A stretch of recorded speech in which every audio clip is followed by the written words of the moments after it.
They say the strongest men break through walls, but the truth is darker. The strongest men barely move, because real power isn't physical. It's psychological. It's silent. It's the kind of power that comes from a mind no one can shake, a mind that doesn't bleed every time the world tries to draw a reaction out of it. Let me start with a story. A young man once asked an old strategist, "Master, how do I become untouchable?" The strategist didn't answer. He took the boy to a crowded marketplace instead. There he insulted him, mocked him, shamed him in front of strangers. The boy exploded, red-faced, shaking, ready to fight. The old strategist just stared at him and whispered, "Until you learn to control your first emotion, you will be controlled by every second-rate man who knows how to trigger it." That boy grew silent because he finally understood. Emotion is not expression. Emotion is exposure. And that, right there, is the core of Machiavelli's most dangerous lesson. A lesson modern men forgot. Power is never lost through weakness. Power is lost the moment you start feeling before thinking. Let's begin. The world wants your anger, not your wisdom.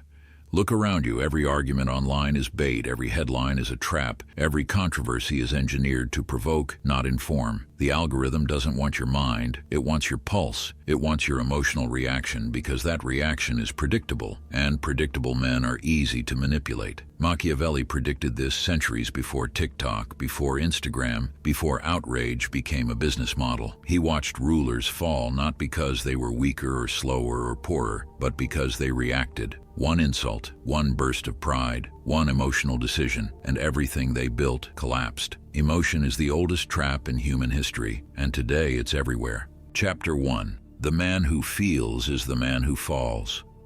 Machiavelli studied kings not for their crowns, but for their failures. He noticed something nobody else dared to write out loud. The one who controls your emotions controls your decisions. Think about that. Your boss doesn't need to intimidate you. He just needs to make you anxious. Your ex doesn't need to hurt you. She just has to make you jealous. Governments don't need censorship. They just need fear. Corporations don't need loyalty. They just need desire. Emotion is the invisible leash of the modern age. People think they're independent, but they're puppets. They're pulled by outrage, controlled by guilt, seduced by validation, enslaved by comparison. And here's the darkest truth. Most men think they're emotional because they're real, but in reality they're emotional because they're weak. The strong man feels deeply, but he shows nothing until he chooses to. Chapter 2. Biology is your first enemy.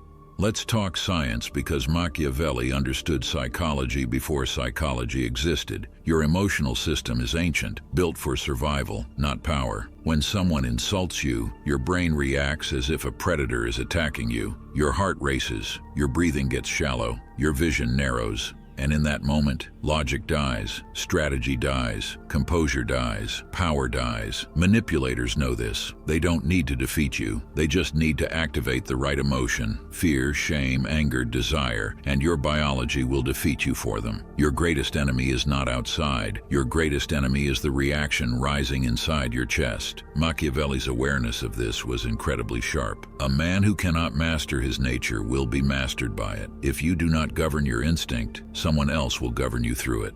Chapter 3. Emotion as a weapon, for them and for you.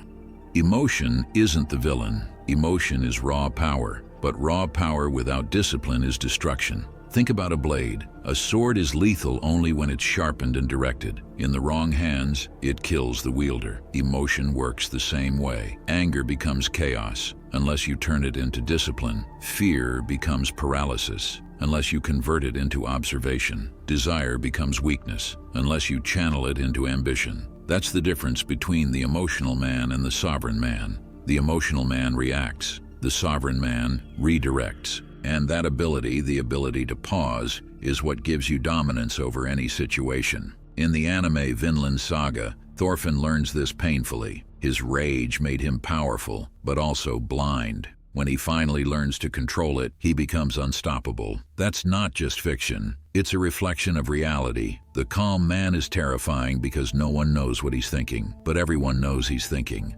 Chapter 4. The Manipulator's Playbook and How to Break It.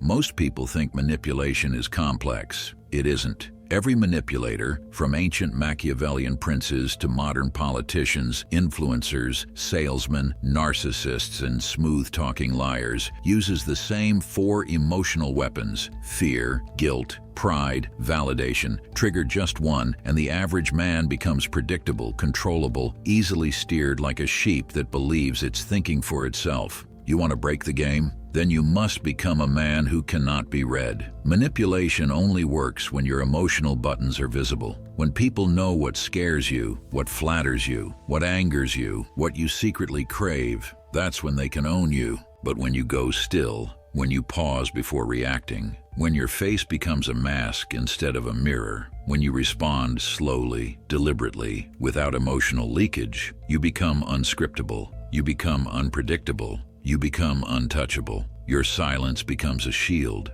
Your calm becomes a psychological weapon. Your lack of reaction forces manipulators into confusion because their entire strategy depends on you behaving exactly as they expect. In every negotiation, every argument, every conflict, every power dynamic on Earth, one person sets the emotional frequency. And it's never the loud one. It's never the dramatic one. It's never the one who talks the most. It's always the calm one. The man who reveals nothing, signals nothing, and gives manipulators no openings to exploit. That's the man who breaks the playbook. That's the man who rewrites the game.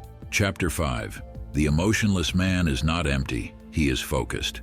Let's destroy one of the biggest lies society repeats. Emotionless men are numb. Wrong. The emotionless man isn't hollow. He's disciplined. He still feels everything. Pain that cuts deep, fear that whispers, anger that burns, love that pulls at his chest. But unlike ordinary men, he doesn't leak it. He doesn't let it control his tongue, his hands, or his decisions. He observes his emotion the way a warrior studies an enemy, with calm clarity, not fear. He dissects it. He learns from it. He bends it to his will. Fear becomes preparation, sharpening his instincts. Anger becomes precision, a blade aimed, never swung wildly. Pain becomes endurance and a furnace forging resilience. Love becomes duty, something that elevates him, not weakens him. This is what Machiavelli meant by learning how not to be good, not evil, effective, not cruel, controlled. You're not killing emotion. You're governing it like a king rules a kingdom, and decisively, strategically, without being ruled in return. This isn't coldness. This is sovereignty. A man who masters his emotions doesn't lose humanity. He gains power. And in a world full of impulsive, reactive, emotionally fragile men, that makes him unstoppable.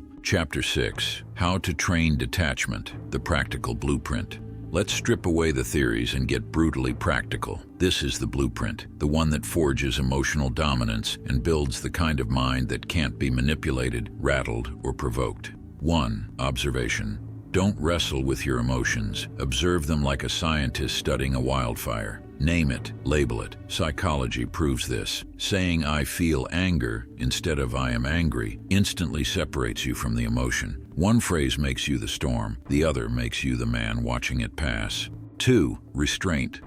Feel the instinct to react? Good. That's your training ground. Every time you deny an emotional impulse, you forge another layer of control. You're teaching your nervous system who the real master is. Most men obey their impulses. You're learning to dominate yours. 3. Distance. Detach from the chaos by stepping outside yourself. Picture your emotion from 20 meters away, like watching a storm tear across a field while you stand on a hill, untouched. The moment you create psychological distance, the intensity dies. You reclaim the throne. 4. Silence. This is the final test, and the most powerful one. No explaining, no defending, no instant reactions. Silence is a weapon few men know how to use. It forces others to expose their intentions, reveal their insecurities, and overplay their hand. Silence makes people uneasy, and in that discomfort, you gain control. Chapter 7. Why calm men rise in every hierarchy. Look at any environment. Business, relationships, leadership, conflict, even the silent politics of everyday life. The calm man always rises, always. Why? Because calm men conserve what others constantly waste: energy, attention, focus, and presence. A calm man doesn't leak information. He doesn't broadcast his insecurities. He doesn't chase validation or get pulled into emotional tug-of-wars. He plays a different game, one where he decides the pace, the tone, and the outcome. People trust him because he's stable. People fear him because he's unreadable. People follow him because he radiates control in a world addicted to chaos. A calm man isn't charismatic. Charisma entertains. He's magnetic. Composure commands. Think of Gus Fring in Breaking Bad. Polite, controlled, almost unnervingly still. He terrifies everyone not because of what he does, but because of what he might do. His silence is a threat. His posture is a statement. His calm is a warning. That is the emotional advantage, the psychological power that turns calm men into natural leaders, silent tacticians, and inevitable winners in every hierarchy they enter. Chapter 8. The Final Shift. Emotion is Strategy.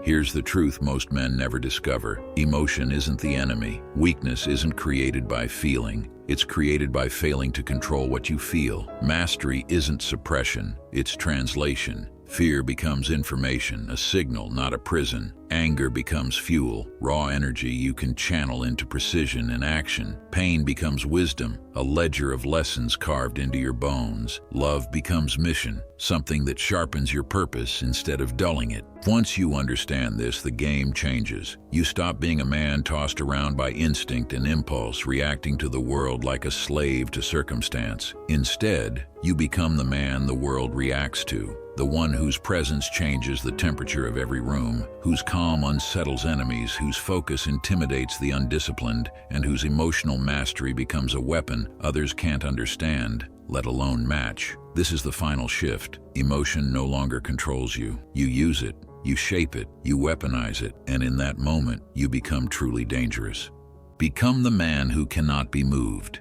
Let me give you Machiavelli's real secret, the one hidden between the lines of The Prince. The most powerful man is the one whose emotions serve him, and the one whose emotions no one else can access. Control your reactions, and you control your fate. Master your mind, and you master your life. Refuse to be triggered, and you become untouchable. Emotion is a trap, but only for the man who never learned to govern it. Become the one who does. Become the one who pauses. Become the one who thinks. Become the one no one can manipulate, provoke, or derail. Because in a world fueled by emotional chaos, the calm man becomes a king. Thank you for watching. If you want to see more videos, make sure you hit the like and subscribe button. Also, consider joining my free newsletter for even more raw, unfiltered lessons. The link is in the description. I'll see you in the next one.